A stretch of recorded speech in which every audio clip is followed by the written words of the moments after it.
Bell icon ಅನ್ನು click ಮಾಡಿ. ಅತ್ಯದ್ಭುತ ಅನುಭವಕ್ಕೆ ದಯವಿಟ್ಟು ಇಯರ್ಫೋನ್ ಬಳಸಿ. ಈ ವಿಡಿಯೋ ನೋಡುವ ಮೊದಲು ಜೈ ಶ್ರೀಕೃಷ್ಣ ಎಂದು ಕಮೆಂಟ್ ಮಾಡಿ. ಜೀವನದಲ್ಲಿ ಪ್ರಗತಿ ಸಾಧಿಸಲು, ಸಂತೋಷದ ಜೀವನ ನಡೆಸಲು ಭಗವಾನ್ ಶ್ರೀಕೃಷ್ಣ ಹೇಳಿರುವ ಮಾತುಗಳನ್ನು ಜೀವನದಲ್ಲಿ ಅಳವಡಿಸಿಕೊಂಡರೆ ಸಾಕು. ಕೃಷ್ಣನ ನುಡಿಗಳನ್ನ ಪಾಲಿಸಿ ಬದುಕು ಸಾಗಿಸಿದರೆ ಯಾವುದೇ ತೊಂದರೆಯಾಗದ ಹಾಗೆ ನೆಮ್ಮದಿಯಿಂದ ಜೀವನ ಸಾಗಿಸಬಹುದು.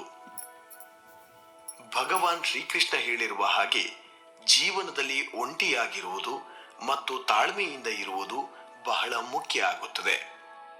ನೀವು ಯಾರ ಹಿಂದೆಯೂ ಹೋಗಬೇಡಿ. ಹಿಂದೆ ಹೋದಷ್ಟು ನಿಮ್ಮನ್ನು ಕಡೆಗಣಿಸುವವರೇ ಹೆಚ್ಚಾಗಿ ಸಿಗುತ್ತಾರೆ. ನಿಮ್ಮನ್ನು ಅರ್ಥ ಮಾಡಿಕೊಂಡು ನೀವೇ ಬೇಕು ಎನ್ನುವವರು ಏನೇ ಆದರೂ ನಿಮ್ಮೊಡನೆ ಇರುತ್ತಾರೆ. ಅದೇ ರೀತಿ ನಿಮ್ಮನ್ನು ಕಂಡರೆ ಇಷ್ಟ ಆಗದವರು, ನಿಮ್ಮನ್ನು ಬೇಡ ಎನ್ನುವವರು ನಿಮ್ಮಿಂದ ದೂರ ಉಳಿಯುವುದೇ ಒಳ್ಳೆಯದು. ನಿಮ್ಮ ಬದುಕಿನಲ್ಲಿ ಈ ವ್ಯಕ್ತಿ ಇರಲೇಬೇಕು ಎಂದು ಅವರ ಹಿಂದೆ ಹೋಗಿ ಬೇಡಿಕೊಳ್ಳುತ್ತಲೇ ಇರಬೇಡಿ.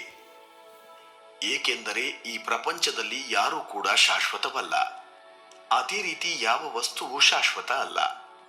ಅಸಾಧ್ಯ ಎಂದುಕೊಳ್ಳುವ ಶತ್ರು, ಅಪಾಯ ಇರಬಹುದು ಎಂದುಕೊಳ್ಳುವ ಆಟ, ನನ್ನಿಂದ ಇದು ಸಾಧ್ಯ ಆಗುತ್ತದೆ ಎನ್ನುವಂತಹ ಭರವಸೆ, ಜೀವನದಲ್ಲಿ ಸರಮಾಲೆಯಾಗುವಂತಹ ಸವಾಲುಗಳು.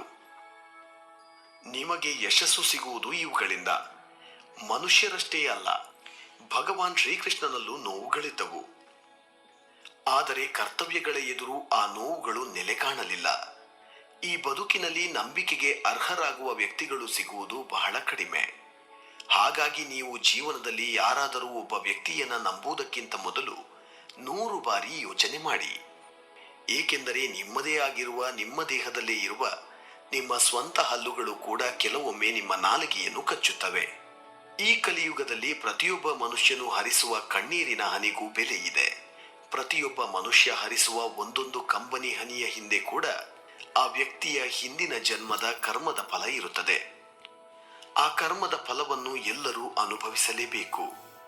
ಭಗವಂತನೂ ಇದರಿಂದ ತಪ್ಪಿಸಿಕೊಳ್ಳಲು ಸಾಧ್ಯವಿಲ್ಲ. ಇದು ವಿಧಿಯ ನಿಯಮ ಆಗಿದೆ. ನೀವು ತುಂಬಾ ಪ್ರೀತಿ ಮಾಡುವ, ಕಾಳಜಿ ಮಾಡುವ ವ್ಯಕ್ತಿಗಳೇ ನಿಮ್ಮ ಮನಸ್ಸಿಗೆ ಅತಿಯಾದ ನೋವನ್ನು ತರುತ್ತಾರೆ. ಅಂತಹ ವ್ಯಕ್ತಿಗಳಿಗೆ ನಿಮ್ಮ ಬೆಲೆ ಗೊತ್ತಾಗಬೇಕು ಎಂದರೆ ಅವರನ್ನು ನೀವು ನಿರ್ಲಕ್ಷ್ಯ ಮಾಡಬೇಕು. ಆಗಲೇ ಅವರಿಗೆ ನಿಮ್ಮ ಬೆಲೆಯ ಅರಿವಾಗುತ್ತದೆ. ಯಾವುದೇ ಕೆಲಸಕ್ಕಾಗಿಯಾದರೂ ಅವಕಾಶವೇ ನಿಮ್ಮನ್ನು ಹುಡುಕಿ ಬರುತ್ತದೆ ಎಂದು ಕಾದು ಕುಳಿತಿರಬೇಡಿ. ನಿಮ್ಮ ಅವಕಾಶಗಳನ್ನು ನೀವೇ ಸೃಷ್ಟಿಸಿಕೊಳ್ಳಬೇಕು. ನೀವು ಒಬ್ಬ ವ್ಯಕ್ತಿಯ ಮೇಲೆ ನಂಬಿಕೆ ಇಟ್ಟಾಗ ನಿಮ್ಮಿಬ್ಬರ ನಡುವಿನ ಆ ನಂಬಿಕೆ ಒಂದು ಸೇತುವೆಯ ಹಾಗೆ ಇರುತ್ತದೆ. ಆ ಸಂಬಂಧ ನಿಲ್ಲುವುದೇ ನಂಬಿಕೆ ಎನ್ನುವ ಆ ಸೇತುವೆಯಿಂದ. ಆದರೆ ಆ ನಂಬಿಕೆಯ ಸೇತುವೆಯೇ ಕಳಚಿ ಬಿದ್ದಾಗ ಎಷ್ಟು ಸಾರಿ ಕ್ಷಮೆ ಕೇಳಿದರೂ ಸಹ ಕಳೆದು ಹೋದ ನಂಬಿಕೆ ಮತ್ತೆ ಬರುವುದಿಲ್ಲ. 1000 ಬಾರಿ ಕ್ಷಮೆ ಕೇಳುವುದರಿಂದ ಯಾವುದೇ ಪ್ರಯೋಜನ ಕೂಡ ಆಗುವುದಿಲ್ಲ.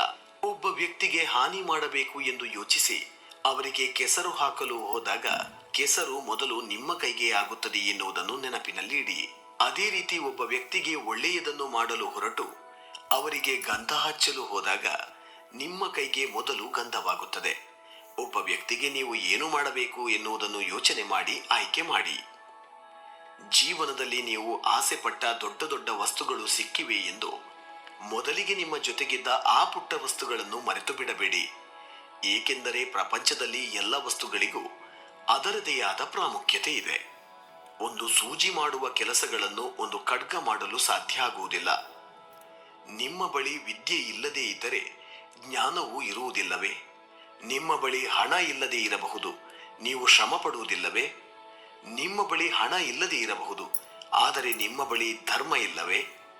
ನಿಮ್ಮ ಜೊತೆಯಲ್ಲಿ ನಿಮ್ಮ ಸಂಬಂಧಿಕರು ಇಲ್ಲದೆ ಇರಬಹುದು, ಆದರೆ ಆ ಭಗವಂತ ನಿಮ್ಮ ಜೊತೆ ಇಲ್ಲವೇ? ನೀವು ಸಾಧನೆ ಮಾಡುವ ಕಾರ್ಯಕ್ಕೆ ಮನಸ್ಸನ್ನು ಸಿದ್ಧಗೊಳಿಸಲು ಇಷ್ಟು ನಂಬಿಕೆ, ಅರ್ಹತೆ ಸಾಕಾಗುವುದಿಲ್ಲವೇ? ಇಂತಹ ಮತ್ತಷ್ಟು